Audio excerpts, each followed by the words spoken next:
February 28th, 1988. The new kids on the Winfield Cup block take on reigning premiers Manly. The uniforms were different, but the spirit was there even then. That day, Newcastle beat the Sea Eagles, and the message was sent to Sydney. We're here. 4 years, I think that's very well worth recording because it's so easy for the passage of time to lose these events. So says Neil Jamieson, author of Our Town, Our Team. He says the night's story is a ripping good yarn. There's even a story behind the colours. We nearly didn't get them. Brisbane had dibs on red and blue, and as you know, they were admitted at the same time as Newcastle, and they wanted red and blue because combined red and blue make maroon. But I'm reliably informed that one of the chiefs of the Australian Rugby League said, bad luck, Newcastle beat them. 6 months in the writing, the book details the rise of the stars. The night's first kangaroo, Mark Sargent, and a bloke described as being as skinny as a minute to 6 when he joined the club. A bloke by the name of Paul Harrigan. Much of the talk at today's launch, however, was about the present, about the vital win over St George, which lifted the Knights to 8th spot on the Winfield Cup ladder.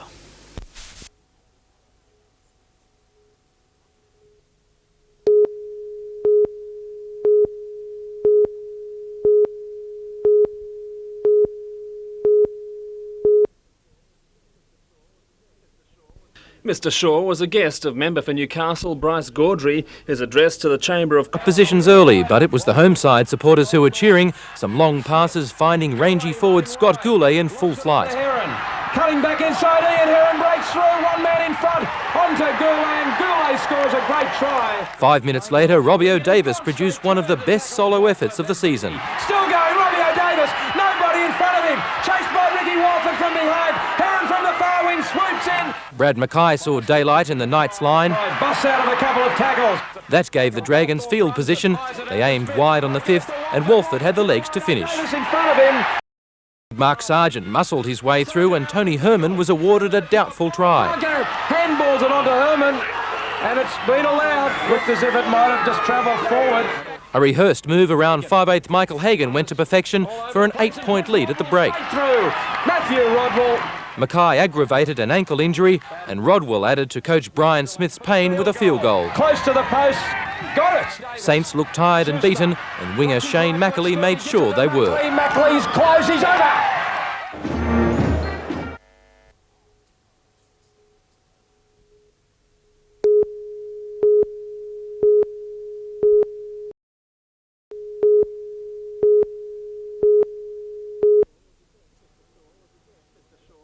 Mr Shaw was a guest of member for Newcastle Bryce Gaudry. His address to the Chamber of Commerce luncheon focused on the troubled passage of the Greiner government's Industrial Relations Bill and the effectiveness of enterprise.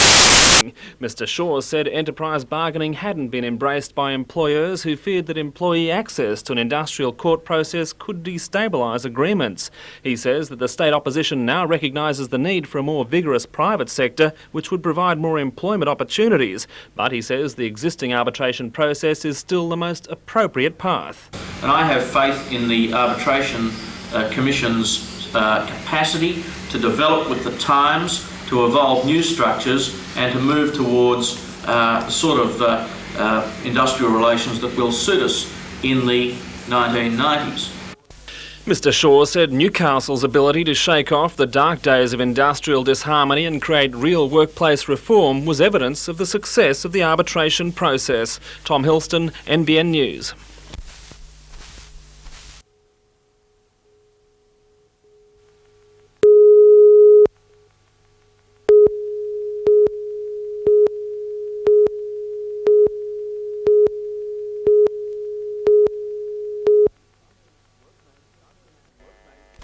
Workmates dug the man free with their bare hands. Paramedics feared the worst, but the 39-year-old from Marks Point survived, the cabin of his excavator providing enough protection to prevent him being crushed to death.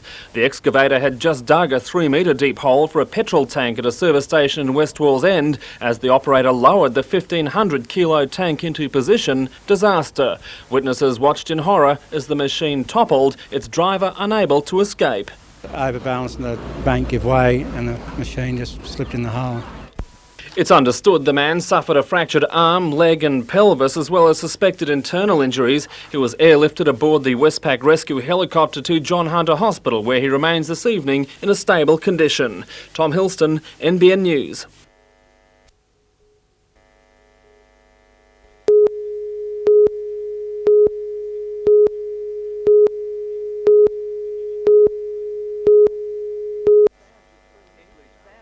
English fans are streaming into Marathon Stadium, 10 busloads of them. After the Lions' disappointing loss to cellar dwellers Parramatta last week, the tourists will need all the support they can get. Newcastle has taken on the Lions on more than 20 occasions, winning just 6 times, the last victory in 1962. It's been 30 years between drinks and the Knights are looking for revenge. Well, I had a bit of fun with them while I was over there on the Kangaroo Tour, so hopefully we can have another go at them and do some damage. But it's the English Bobbies who are first up, taking on New South Wales Country Police. A 20,000 plus crowd is expected tonight. See the main game on NBN at 9:30. Peter Ryan, NBN News.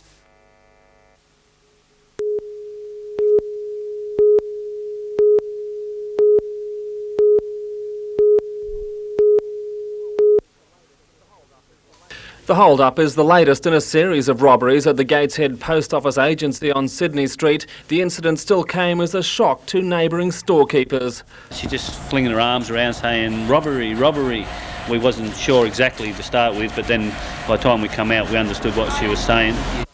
Distressed staff told police a man wearing a stocking mask burst into the office at about 11 o'clock, brandishing a small handgun. He allegedly pointed at the lady inside the post office and basically told her to hand over all the money.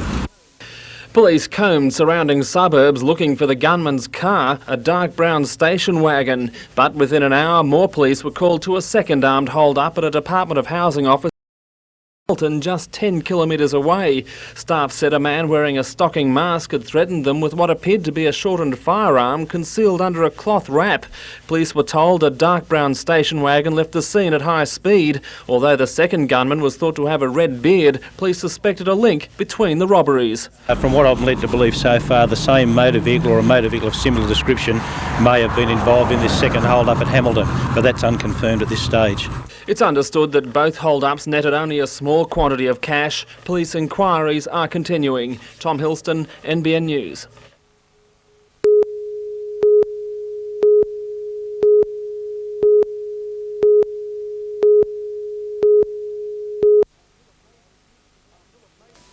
Until a major union meeting yesterday, Newcastle's 300 bus drivers believe they had the support of their Sydney colleagues in rejecting what they believe is an unreasonable workplace reform package from State Transit.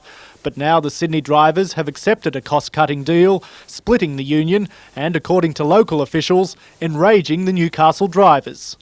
They feel hurt, angry, they feel betrayed by the State Transit, the government, and they even feel betrayed by their union executive. Ms Hitchcock says the Sydney drivers accepted the package for one reason. Misinformation, that's what I believe. They believe that they won't be hit by the government because they've accepted this package, but you can mark my words that they will feel the ghost of Newcastle in 18 months' time. The ghost the union refers to is privatisation, which has been haunting the Newcastle drivers for months. General Manager of Newcastle Buses, Terry Garrett, says privatisation moves are already well underway, with tenders about to be called. I would like to think that we can still stop that tendering process and that we can in fact have the unions agree to a package and we can sign a commercial contract for the operation of Newcastle buses. Mr Garrett says the Newcastle drivers are now out on a limb, but it seems while some drivers are loath to lose their jobs to the private sector, they still don't agree with the reforms. Sydney members are giving away everything that anyone on this job has ever fought for. I'm not going to lose too much out of it now, but just want to go with a job instead of being unemployed and being on the unemployment benefits. Scott Bevan, NBN News.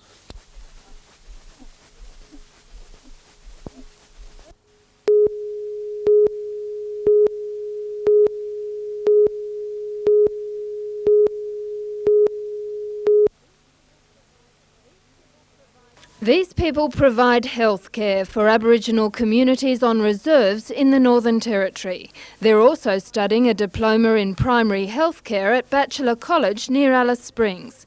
As part of a 2-week study tour, they visited Newcastle University today. While at the Nursing Studies unit, they answered more questions than they asked. Are there any things that affect the mothers and babies in your area more that perhaps we don't see down here?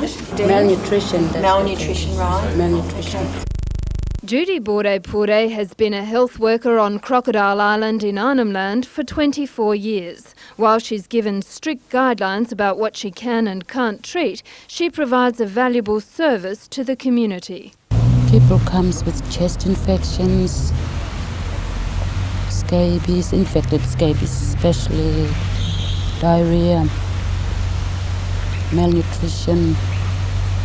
If their condition is serious, the Flying Doctor service transports the patient to a hospital. They're very, very important people in their community by becoming a health worker. They're the total healthcare givers for anything from 5 people up to 500 or 1,000 people, depending on how large the community is.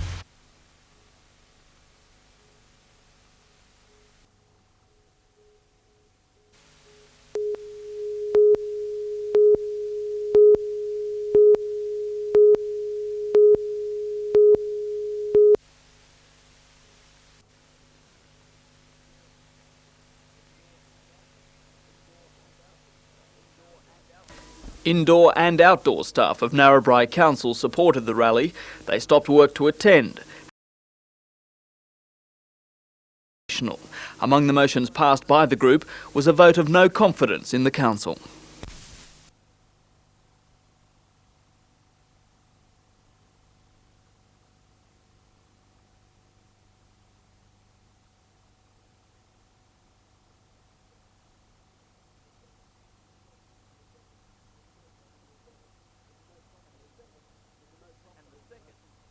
And the second was a no-confidence motion against the Shire President.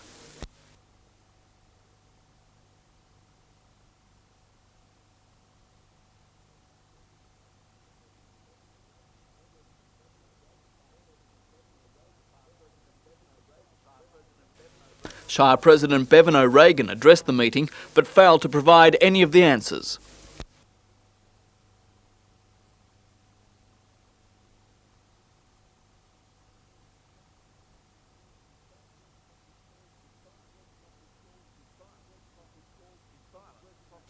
His silence prompted calls for his resignation.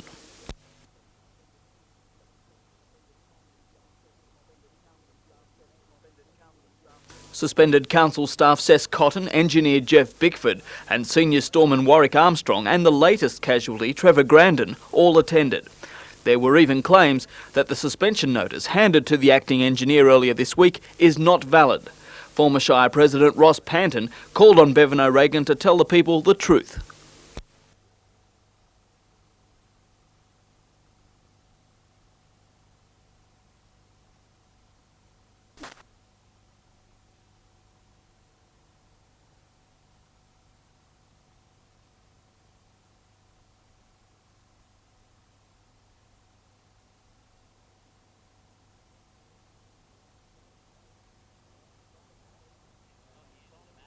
This is not the end of the matter, and there are many prominent people throughout the community, and not only in Narrabri but through all parts of the Shire, and further action can be expected by these people, and I believe the next time will be very much larger than what today was. Today is just the beginning.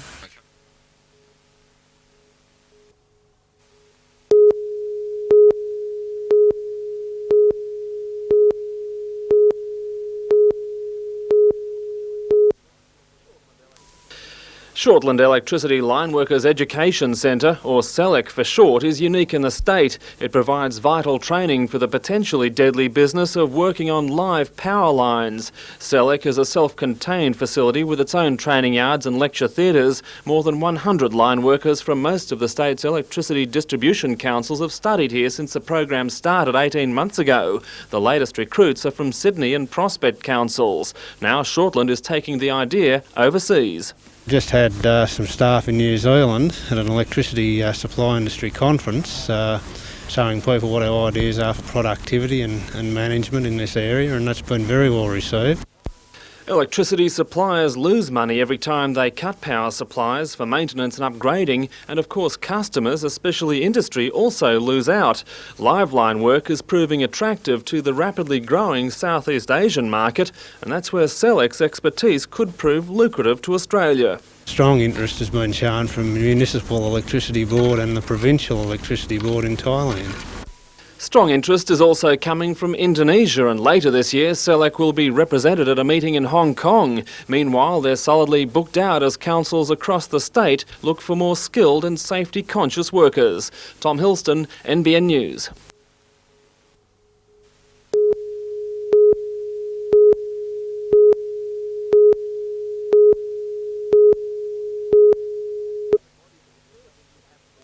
You fair dinkum have to be a bodybuilder just to lift his trophy. 2 plats, says the plaque. Second place to Dennis Dye, edged out by a German for the World Masters title.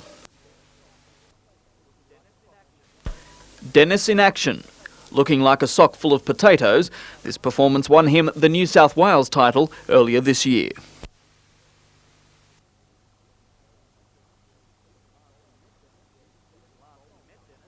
When last we met Dennis, he was busy bulking up, getting set for his assault on the world title. I was so happy to to have finished where I did. Every bodybuilder has some trick to win over the audience. Watch carefully and behold, the Aboriginal. See it again.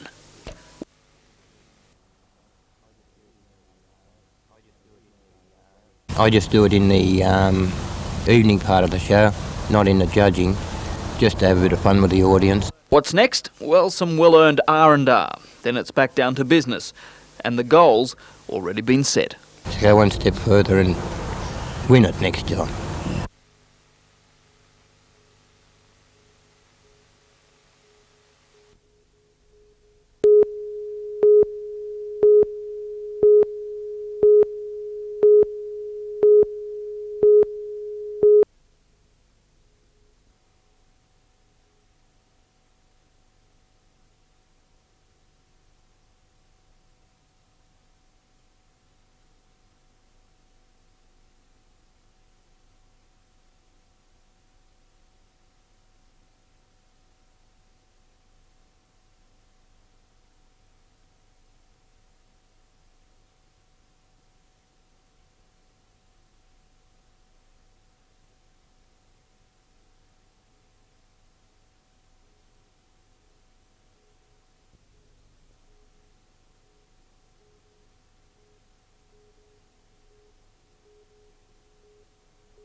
BHP's 60% drop in profits for the 1990-91 financial year will give added urgency to the annual results and prospects seminar being held in Sydney today. Speaking on the Business Sunday program yesterday, Managing Director John Prescott indicated that reforms to Newcastle Steelworks were high on the agenda. It may be early replacement of some facilities with more cost-effective facilities if we think the technology is there for that purpose. It's unlikely to be a continuation of the present configuration at Newcastle. However, Newcastle Union leader Maury Rudd has little sympathy for BHP's apparent plight. They're still making money in the worst recession Australia has ever had. A lot of other businesses would love to do that, but all you have out of the BHP is we want to close parts of it down. BHP Steel Chief Executive Officer Ron McNeely is at the seminar in Sydney. He released a statement reaffirming that BHP intends to stay in the rod and bar industry. He said BHP was conscious of the level of uncertainty among employees and in the Newcastle community generally, and he expected the study to be concluded later this year.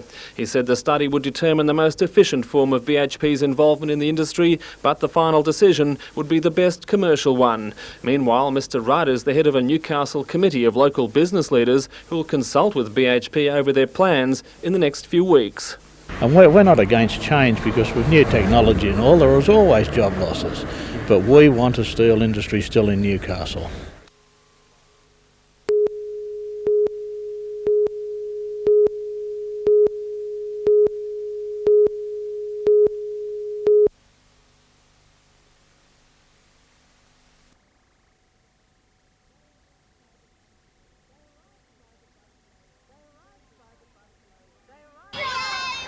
They arrived by the busload from schools across the Hunter Valley.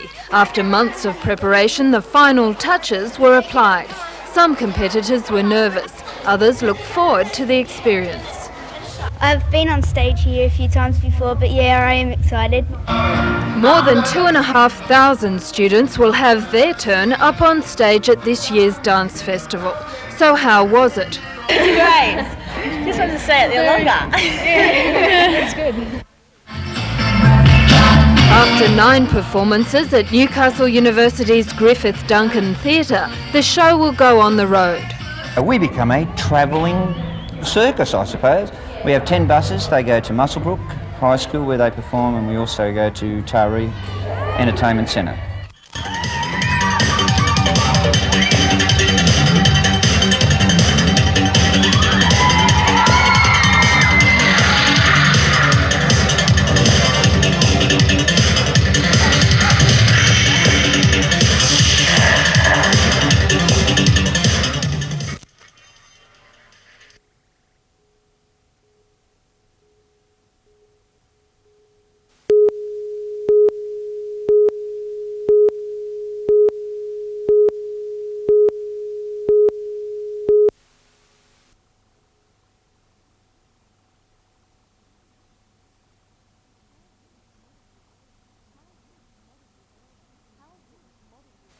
Housed in this modest-looking cottage is the newest thing to hit Warhope and the Manning Valley.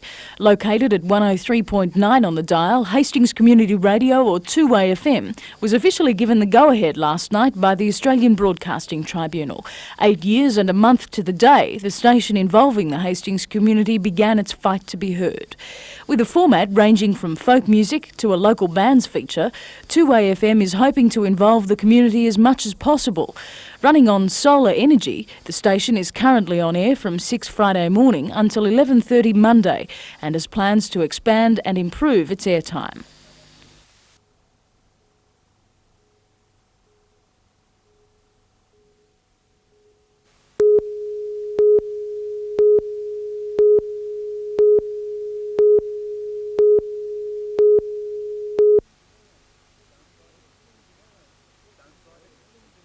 Stung by the slings and arrows of a secular world and its perception that the church was losing relevance in modern times, the Protestant churches launched a national survey into just what worship meant for more than 300,000 Australians. Among other things, it found that the flock is on the move. People are looking for the church that is right for them. And 1 in 12 people have joined a church in the last 5 years. Almost a third of those surveyed had transferred from one congregation to another. Work and family commitments explain much of the mobility, but it was found that half of these people had changed denominations. People who have only had perhaps a very nominal or no connection with a church are saying, hey, that group of people there who worship in St Bloggs down the street, they have a relevance to my life, and what they're saying and what they're doing actually meets some of my own needs and some of my own desires. Churches have been attempting to disassociate themselves with an elitist identity, while in troubled economic times, congregations are finding more practical ways of exercising their faith.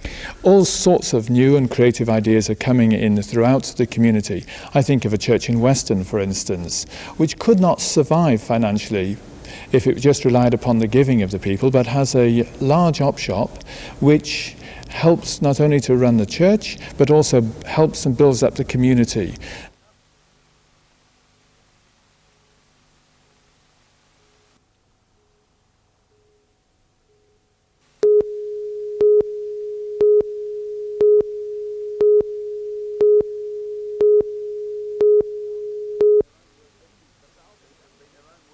The The Falcons have been their own worst enemy in recent ball games. Once again, against the lowly Hobart, Newcastle started well and fell away badly.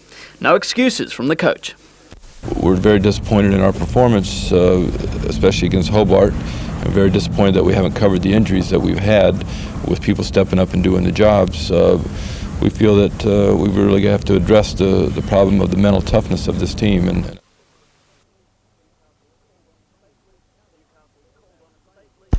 Newcastle's called on its State League counterparts to help out at training. The Falcons are also watching closely a fella by the name of Paul Simpson, an Australian who's been playing on the US college circuit. Now he's back home.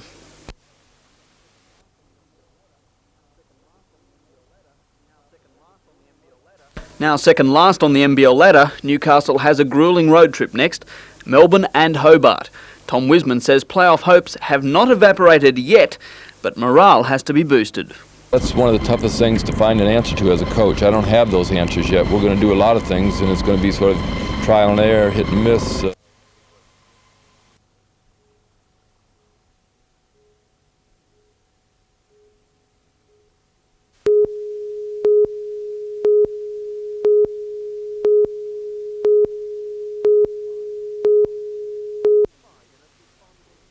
Fire units responded in force to numerous along Street at about 3:30 this afternoon, where neighbours reported clouds of smoke billowing from the residence. Firemen at first feared that at least one person was still in the smoke-filled house. The occupant was assumed at first to be in there. We found a wheelchair in the front entry of the house and we thought there might be problems there. A search of the premises by officers wearing breathing apparatus confirmed that the retired couple who moved there just a few months ago were not at home. The blaze was quickly brought under control. The fire was contained to a front bedroom. However, the entire dwelling suffered extensive smoke damage. An investigation into the cause of the blaze is underway, but fire officers already suspect that an electric blanket or heater may have been responsible.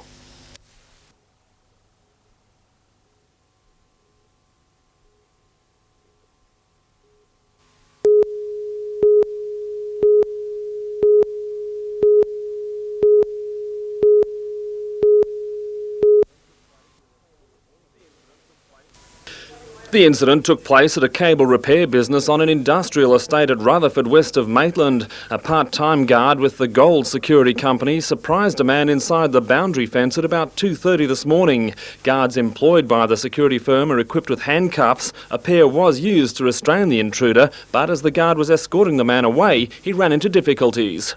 He couldn't get him over the fence, so he undid his left handcuff, so freeing his left wrist. And just at the point when he did that, the fellow spun around and grabbed him. The guards are also armed. The offender went straight for the .38 calibre handgun. Both the offender's hands and both the guard's hands were on the gun. And a short time later, the gun discharged, the bullet not hitting either person.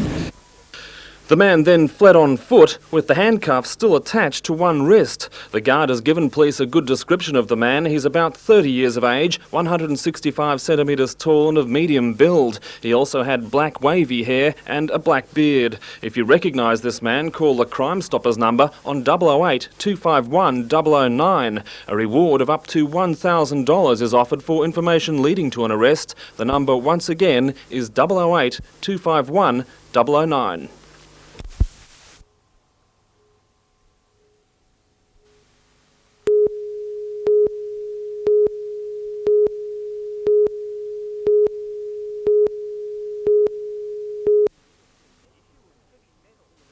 The issue of contamination in the Bullaroo and North Lake Macquarie area is closely monitored and has become a fact of life that industry, health agencies and the community are trying to come to terms with. But new concerns were raised at a recent public meeting by families who regularly sit down to a feed of fish from the lake. Various studies have been carried out into how species of marine life are affected by contaminants, but as far as the Area Health Service is concerned, not enough is known about cumulative effects at the top of the food chain, that is, people. What we really need to know, I think, are what are the health perspectives of that, what all these studies tell us in terms of what people should be eating with fish, with shellfish particularly. It will take several weeks for the Public Health Unit to make its recommendations after sifting through all available information. Dr Stevenson expects a review of shellfish warnings at the northern end of the lake. You can make rough estimates of this and work out what may be safe numbers of meals to eat. But I think the important thing to emphasise at the moment is that we don't have any particular stance about what people should be doing with fish from Lake Macquarie. I think it's important to say that.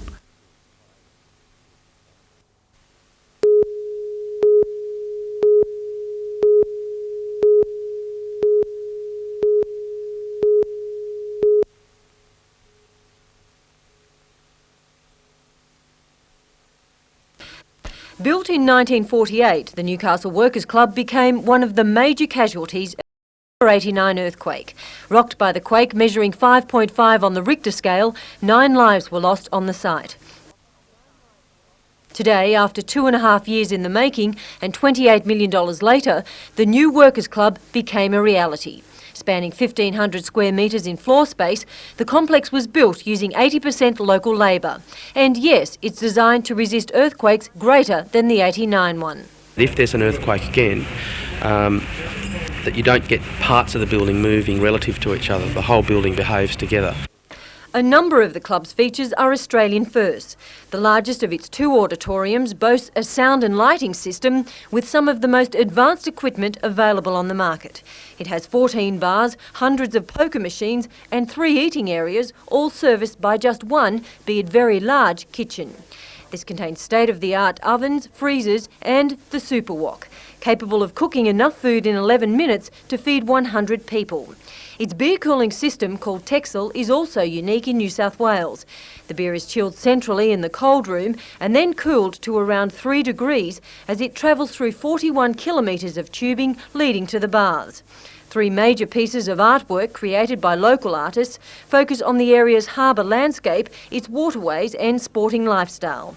But now the club's complete, the plans don't stop there. The master planning has meant that we can add probably as much as 25% of additional floor space to this building, not affect the commerce while that takes place.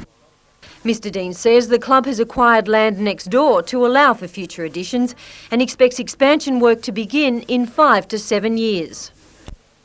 With night falling, the streets surrounding the club came alive. While police blocked off the area, hundreds gathered to catch a glimpse of all the action, including a laser show and music by Broadmeadow High School Band. Right.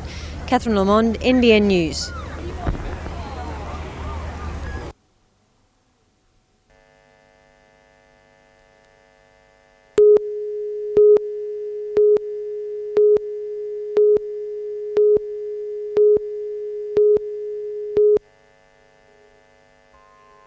The winning entry in a competition for the design of the Rotunda cum Pavilion was unveiled at a luncheon at a lakeside restaurant opposite the park where it's to take shape. Project designer Brian Carberry envisages an eye-catching structure built near the Regatta Walk Park at the foot of Toronto's main street. The roof will be made of sailcloth, at home against a backdrop of boats on the lake.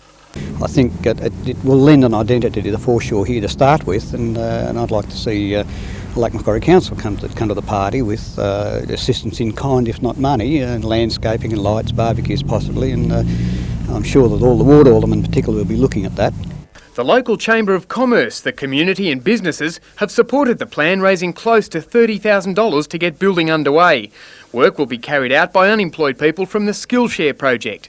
When it's built, it's going to draw a lot of people here for the use that it can take and the added use that it'll give to the town, another entertainment venue, and I think it'll lead a push to see Toronto just go on from here.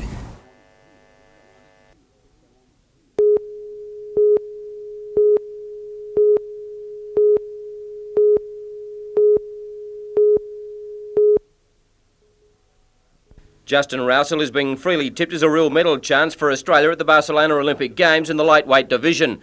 Rousell has a world silver medal to his credit along with a gold at the Canada Cup and has improved under the guidance of Frank McTeague. Last night at the RSL Club and Casino, Rousell wound up his preparation with 2 tough sparring sessions. The first with Brent McTeague, a former New South Wales amateur champion from Casino, and the second against seasoned competitor Chris Schaefer from Lismore. Schaefer and Rousel really had a slugfest, which delighted the hometown crowd, who had also gathered to raise much-needed funds for the boxer, who carries the hopes of a small community into the biggest sporting event in the world.